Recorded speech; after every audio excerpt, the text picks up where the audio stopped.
Hey, how's it going, YouTube? How y'all doing today? Got a little bit of a chilly morning today. Today and tomorrow are going to be those the chilly days that I've been talking about for the last few days. Today and tomorrow it's going to be about 65, 40, or excuse me, 65, 50. Once this is gone, though, it looks like our weather will be warming up. It did rain yesterday. We hardly got any rain, though. It was barely anything. Ground is still dry. That field up front right now is still too dry for me to pack it together to make a seed bed. I am going to run a cultipacker over it later today in the evening when I get home from work, and I'm gonna see what that looks like. Well, it still looks like it's too dry. So when that soil is too dry, if I cultipack it, well, I mean, I'll have to see. I don't know if I'll be able to drill seed on it, because if that soil is too dry and it's sitting there like that, unpacked, when it rains, that soil will just move around everywhere, and the seed will move around, and it'll be all sorts of yeah. But our spring showers are supposed to be starting here very soon, about first week of next month. So in just a few days, our spring showers are going to start. And once the spring showers start here in Texas, that's the prime time for growing grass. April, May, I'm going to grow a lot of grass. I mean, it's going to, a lot of people, they're going to be on. Well, I mean, I think if people knew how well grass grew here in Texas, they would be they would just be like, whoa. I mean, it's incredible. April, May, I'm gonna be growing a lot of grass, so I need to make sure my everything is done well, so that I can so that I'm able to have those 2 months where I'm able to really put weight on these cattle. April, May, June, these next 3 months, I'm gonna be giving these animals a lot of food. These animals, they starting to fatten up already on this spring grass, because this rye grass is growing in right now so well. They've also been on bloat medication, so it's helped them consume more food. They're filling up like this. They're already getting real big. These next 3 months, these animals are going to get huge. These animals are going to be packing on weight very quickly. Once I start planting that Sudan grass, once the warm season annual grasses start growing in, these animals are going to be getting large tonnages of food. I'll probably need to bring in more animals. On 10 acres of good Texas grass, I can probably raise 60 animals. So I probably need to double my herd, in all honesty, to feed this grass that I'll be planting. But I mean, that's going to take a lot of money, and I'll have to see how I can do that. I'll need capital, and it all depends on weather too, because if there's a bad weather event, something could happen, like hail. Hail happens here pretty often in the spring, and that could kill the grass. That could stunt the grass for a couple days. But once that Sudan grass starts growing up front, it's going to grow very well. It's going to grow. Our Sudan grass here in Texas, in Central Texas, on this black gumbo Houston black clay, grows very well. So well, I'm going to be relying on that grass to be feeding these animals. I've already invested. Like yesterday, I went and bought seed. Seed is $50 a bag, and I needed 3 bags. That's $150. And I already put fertilizer on the front too. That cost another $200. So for me to plant Sudan grass on about 2 acres, on about 2.5 acres, it costs almost $100 an acre. And so I've already invested hundreds of dollars into this thing. But the idea of the investment, so my big reason for investing into the cattle feed, for me to produce it myself instead of feeding these cattle grain like this, or feeding these cattle an outside source of feed, is that if I invest that $250, if I invest that if I invest that $450, $350, I'll be able to feed these cattle tonnages of feed. So it won't be like I give them 50 pounds of grain. It'll be like I give them thousands of pounds of feed. because I'll be growing it here myself. I don't have to pay for trucking. I don't have to pay for baling equipment or anything. I actually realized that what they call this is called zero grazing, but cutting the grass and just feeding it to the animals outright is called zero grazing. And so essentially just feeding these cattle of grass clippings. They call it zero grazing. But the thing, okay, so my big thing about this Sudan grass up front is that I only have to pay for seed one time, and I can harvest it several times. I could get 3, even 4 cuttings. I got sorghum Sudan grass seed, so I can cut it 3 or 4 times. So that $150 investment that I need to put into planting the 2.5 acres in seed, the $100 that I need to plant to plant the 2.5 acres, I only need to pay that one time. The phosphorus fertilizer, I only need to put it on there one time. Nitrogen fertilizer is way cheaper than phosphorus fertilizer. A phosphorus potassium fertilizer may cost me like if I was gonna put phosphorus potassium fertilizer on that front field, I may need to put about $250 into that into putting the fertilizer on the field. But if I did nitrogen, it would only cost me about $100. It costs about 30% less, or it costs about 30% less. So if I put $150 worth of phosphorus fertilizer on the front, it only costs me about $100 of nitrogen to put nitrogen on the front. And that so I only need to do the phosphorus fertilizer, the potassium fertilizer one time. And then I only need to put the seed on there one time. And so and then I'll be able to just put nitrogen on it and keep cutting it. And that's the big. This guy's been losing hair, but I think it's starting to go back. I found that these little calves, I think that it's because these little calves, I don't know what went on with them, but I had almost like half a dozen animals lose hair like this. But they all grew it back. So whatever happened to them, who knows? I still think it was a hornfly infestation last year, and they're losing hair from the allergic reaction this year. But they all grew it back. They all grew it back. He's the last one that I'm really seeing it on. And these animals, they got good looking heifer right here. But I need to start. I'm gonna start putting I'm going to the big idea for this spring and this summer is to put a lot of feed in front of these animals. So instead of like really just being meticulous about what they're eating and feeding it to them like that, I'm going to just feed tonnages. And the big reason behind that is because when these, okay, so I know I've said this repeatedly, but when these animals are small, their intestinal, their gut can only hold so much food. And so every mouthful of feed that they get when they're small is incredibly important. It's incredibly important when they're small, because when they're older, they can consume a larger volume of food because their gut has fully developed. Like when they're like this, they can eat a lot more food than when they can when they're small. And so when they're small, I'm very meticulous about what they eat, because it's extremely important, because they can only eat so much food. So they need a very nutritious feed. But when they're bigger, they can just eat a lot more. Like I've actually read that that feed yards, finishing yards will actually put 4 to 5 pounds a day on an animal. That is something that they are more than capable of doing, is putting 4 to 5 pounds a day on an animal. And so when they're small, they can't put on weight like that. If they put on weight like that, well, I'm not saying that they can't, but it's much more realistic when they're larger. And it's much more realistic when they're larger, just because they can eat so much more food. So these animals, up until this point, the big idea was to get them developing properly, get them up to about this size right here. I'd like them at about this size, and then once they get to about this size, I'm going to be dropping the quality of their food so that I'm able to give them more tonnage of food.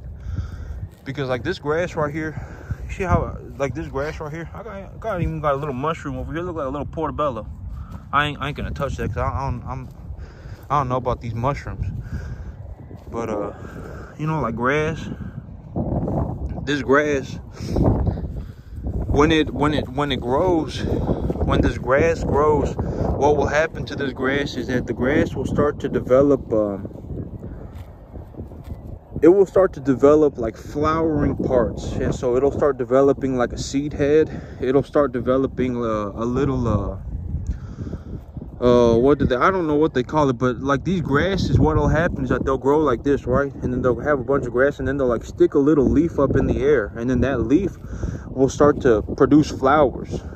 And that's how the grass produces seed. And so it'll grow like this, and then it'll stick a little leaf up in the air like that, and then that little leaf will get a whole bunch of seeds on it. But when the grass starts to stick that little leaf up in the air, the quality of the feed drops.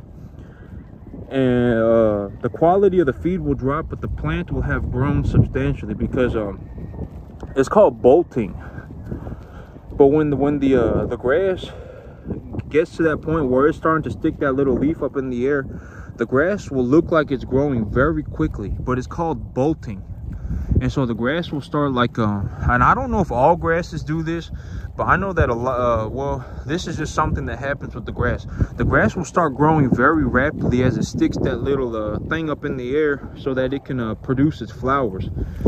And when that happens, the quality of the grass will drop substantially. Well, I mean, I ain't gonna say the quality. The protein content of the grass will drop, and the digestibility of the grass will drop immensely. But at that point, there will be a lot of tonnage of yield on the field, and so the grass will be less digestible, and the grass will be have less protein in it. But the grass, there will be a lot more biomass, and so I'll be able to so the big idea is, because I'll be growing the feed here myself, and I'll be able to run a quality check essentially constantly on these animals, keep an eye on these animals as they eat. I'll be able to gauge what kind of feed I give them. But you can see the grass, you know, it's probably 3-4 inches tall uniformly across the field right now. And so but there's zero way that these animals can eat even all this grass. Even the grass right here, the animals, they can't eat all this. I mean, what are they gonna do with all this, you know? Yeah, but when it gets warm here, the annual rye grass, it'll start dying, because this is a warm season grass. And it puts real good weight on these animals. The animals digest it real good. I would actually suggest putting them on some kind of a bloat reduction medication. I've had to do that this year. But yeah, it's a good grass. But I'll have to, once it hits about May, this grass will start dying, and it'll get too warm for this grass to grow. But yeah, I actually got some brown midrib sorghum. I paid 20% more for this brown midrib pearl millet. So I got a brown midrib pearl millet seed instead of just a regular old pearl millet. I paid 20% more for that brown midrib, just because well, if they're going to be free choice grazing it, I like to get them the most digestible, palatable feed as possible. And so I figured I'd pay a little bit more. I think a pearl millet, I think it costs, oh man, what did it cost? I need to put 20 pounds per acre.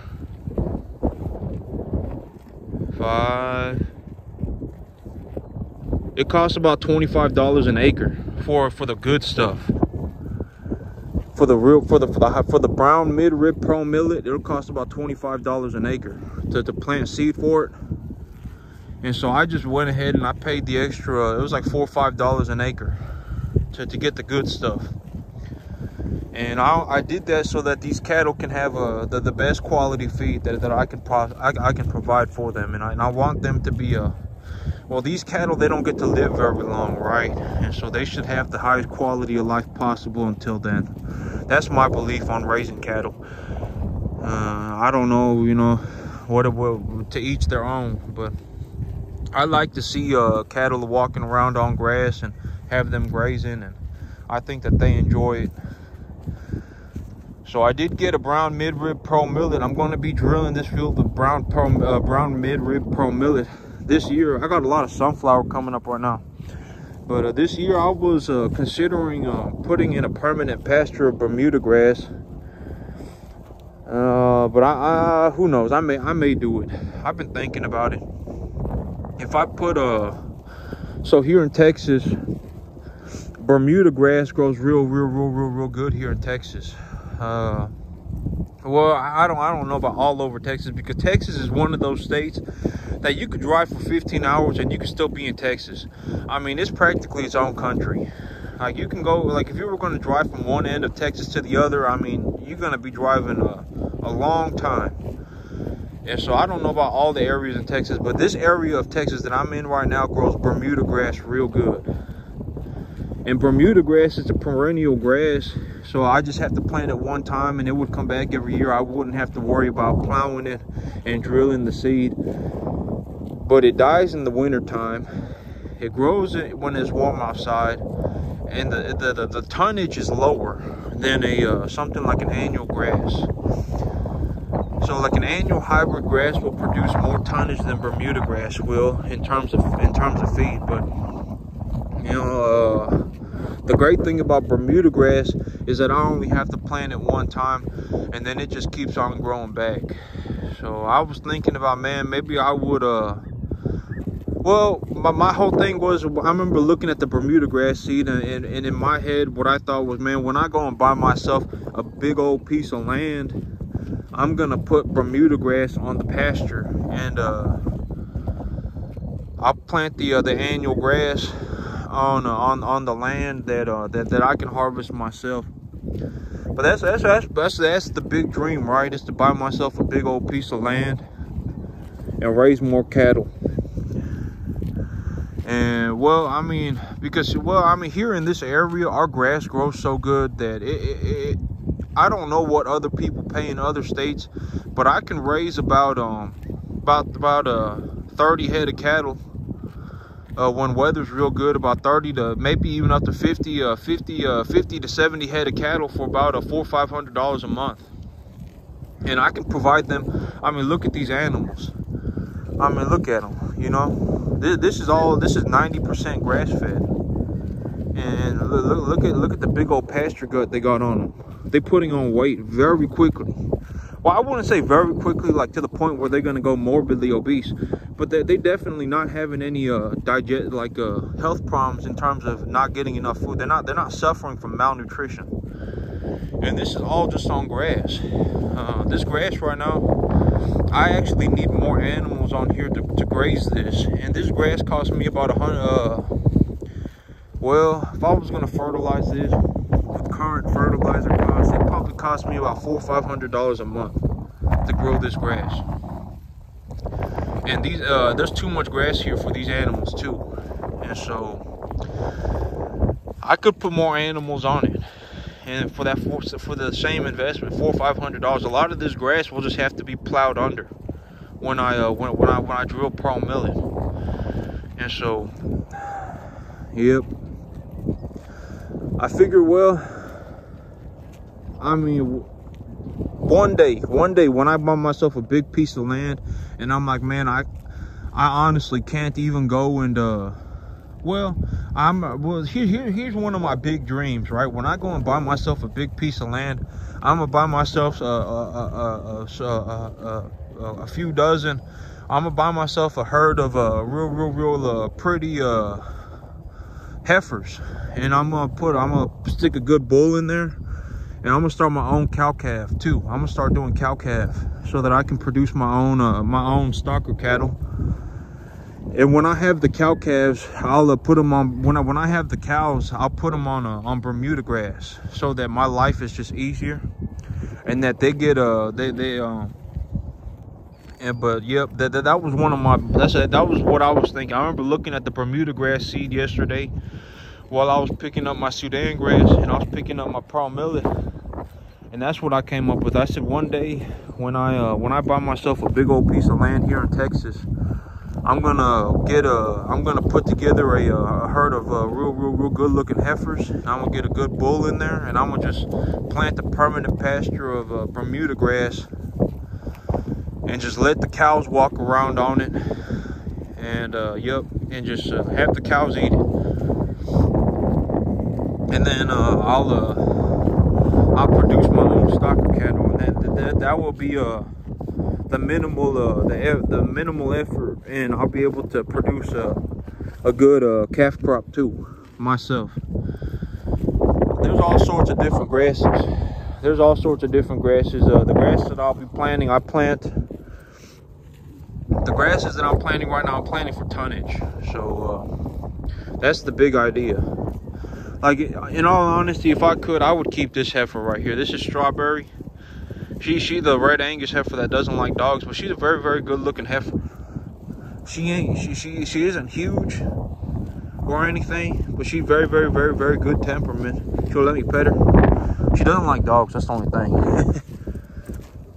Yeah, these cattle, they don't like being pet when they're eating grass, so I try and be wary. So, but if I could, I would keep this one right here. I would keep this one. She don't have horns on her. She's polled, or I don't know if she's polled, but she herself is hornless, and I would keep her. But I mean, what am I gonna do with a bunch of heifers, right, on 10 acres? It makes more sense for me on small acreage. Like it would make more sense for me to run 70 stocker cattle on this land than it would for me to run 15 cows. Like I would have more opportunity for income, and I would be able to provide the animals good quality of life as well. And so, yep, I need a bigger piece of land. Well, one day I'll get myself a bigger piece of land. That's one of the big goals that I'm working towards in my life. I'm gonna get myself a big old piece of land. I'm gonna put some Bermuda grass on some permanent pasture out there, and I'll raise my cows on it. And then on the other portion where I grow the annuals, I'll harvest it myself, and I'll feed stocker cattle.